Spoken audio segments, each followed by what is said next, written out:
Ito ang solusyon para hindi matuloy ang meetup ni Dadudes at ng Beverly yun.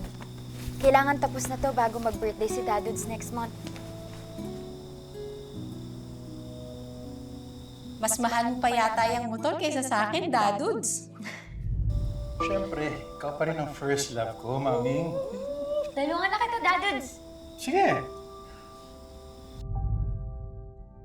Ito yung clutch lever. Ito naman, ang brake line. Kahit pulis ako, napapakinabangan ko yung galing ko sa pag-ayos ng motor. Kaya kahit saan ako na destino, wala namang budget sa pagpaayos ng patrol. Ako yung inaasahan sa istasyon. Minana ko to sa tatay ko, na minana niya rin sa tatay niya. Si Ate Daisy mo naman, walang interest dito. Eh anak, sa'yo ko na ipapamana ang alam ko. Itong mga kamay mo, iingatan mo to. Ito ang puhunan natin.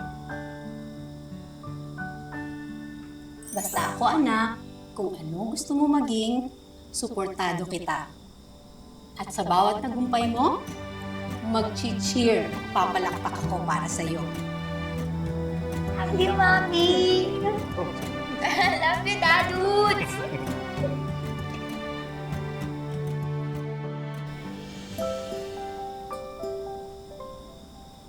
Itong motor na to, symbol ng love story ni na Dadudes at Maming. Kapag na-restore ko to, maaalala ni Dadudes ang pagmamahal niya kay Maming. Ito ang reregalo ko sa 50th birthday ni Dadudes. Aya! May dumating na sulat para sa'yo sa shop, oh. Ontario University of Science and Technology. Ayan. Mag-follow up, may tutuloy mo ba daw mag-enroll? Suntok sa buwan kung makapasok pa ako sa online program ng university to sa Canada. Para sa automotive engineering. Eh, parang di na kaya yung tuition fee, Boss Carlo eh. Pwede ka naman mag-apply ng scholarship. Basta madagdagan lang yung portfolio mo ng mga build projects mo. Itong motor ni Dadudes, pwede ko tong idagdag sa portfolio ko. Hopefully, makakuha ako ng scholarship. Tapos kapag graduate ako, mas magiging magaling ako. Mas magiging bigatan yung mga kliyente ko. Pwede kong ikayaman to. Basta, ikaw ang pinakamagaling kong mechanic, Aya. Kaya, kahit ano mong plano mo sa future, susuportahan mo. Salamat, Pascarlo. Kaya, pag-isipan mo, tuloy mo yan, ha? Balitaan mo ako. Ingat!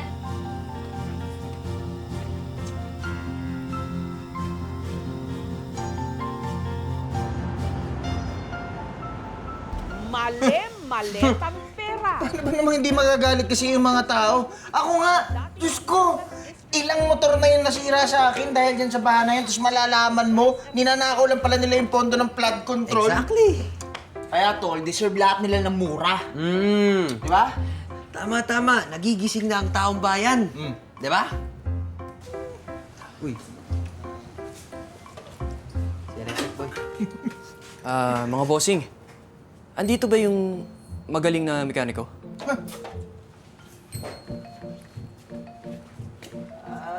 Sabi mo, boss? Excuse me lang, ha? Lahat kami dito magagaling. Hindi, boss, yung girl na mechanic. Yung maganda. Hindi pa siya. Alam mo, boss, kahit ako tawagin mo akong maganda, hindi kami gumagawa ng electric bike. Boss, what if maghanap ka ng service center? Manood ka ng video sa YouTube, tutorial, para dyan sa electric. Mga bossing, please naman, oh. Kailangan ko ito mapaayos. Sige na, mga bossing. Kahit quick check lang, please. Sige na. Bilis lang to.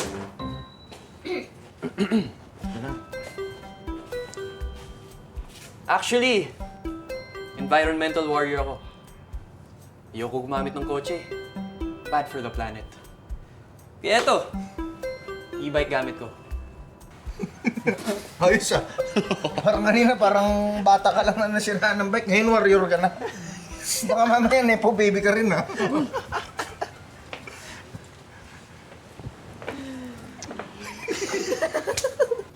Connector lang problema nito. Sandali lang to.